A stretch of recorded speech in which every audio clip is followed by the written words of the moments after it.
Kia ora whānau. I'm feeling, like I should have really presented a PowerPoint, but last minute Lauren and all.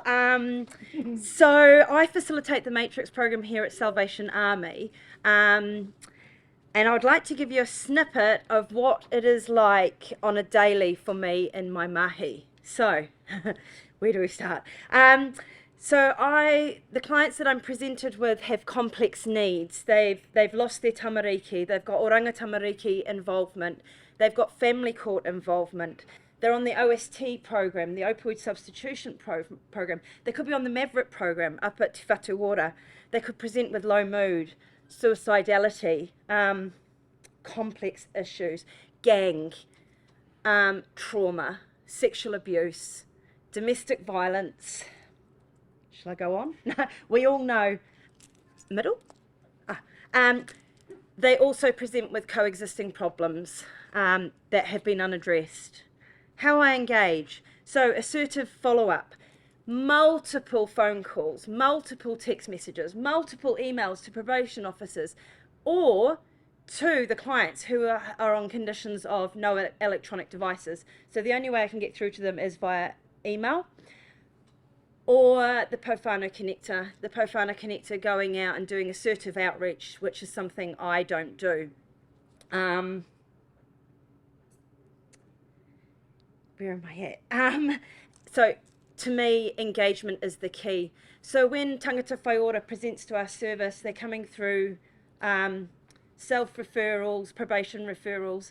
They'll come into our service, they'll get triaged, they'll have an assessment, and then they'll be allocated to a program after a clinical team meeting and a discussion. Now that treatment pathway could be making changes that we offer here at Salvation Army. It could be the intensive day program. So some of the Te Ara Oranga clients end up on the bridge program. Yeah, and then they'll re-engage back in with Matrix. Or the other way around, they may do Matrix and then jump onto the intensive day program. But engagement is the key. It's the number one key. I'm on to them. If I'm not phoning them, I'm texting them. If I'm not texting them, I'm emailing their probation officer, And I have a good outcome on my Matrix group. So facilitating the Matrix program. I'm getting between 7 and 11 members per week. Now that is the help from the Pōwhānau connector. There's help with the Flexi Fund, the Te Ara Oranga Flexi Fund. We provide petrol vouchers to help support their needs to get here to program. It's an hour and a half of their day, of their life, and it's really important. And I think there's a power in the collective of the group. They're sitting there with like-minded methamphetamine users who just get it. They just get it, A range of AOD topics are discussed. And I think what's also important is the fact that the Matrix was an American model, for those that don't know or do know.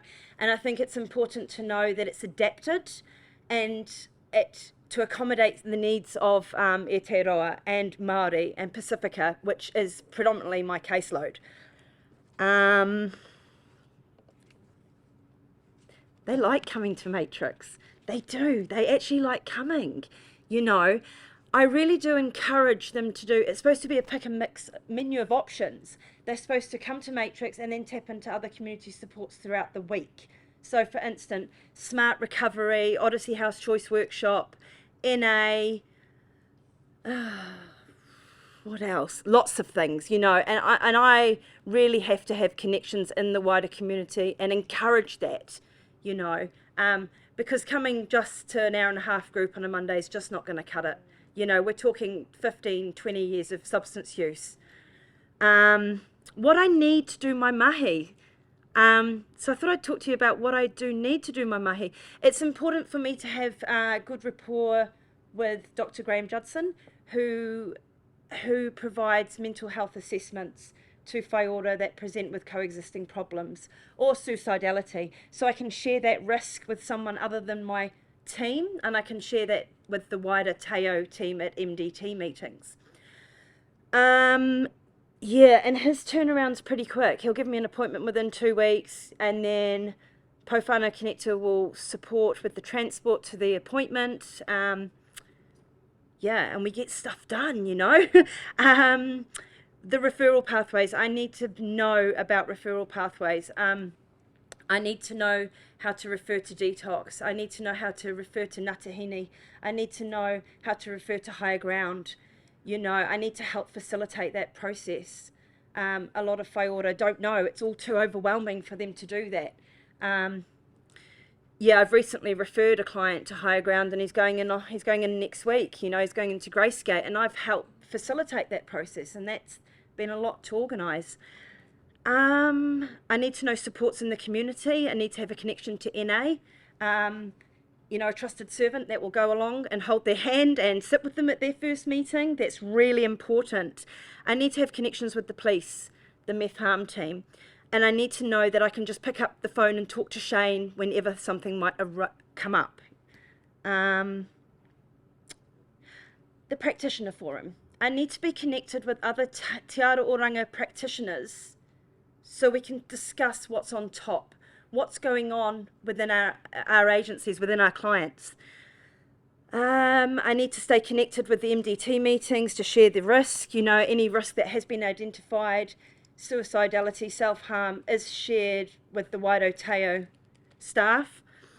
I need to have collegial relationships with other Teo practitioners and the Pōwhānau Connector, that they're my go-to. Because they're out there on the roads doing it, you know. Yeah.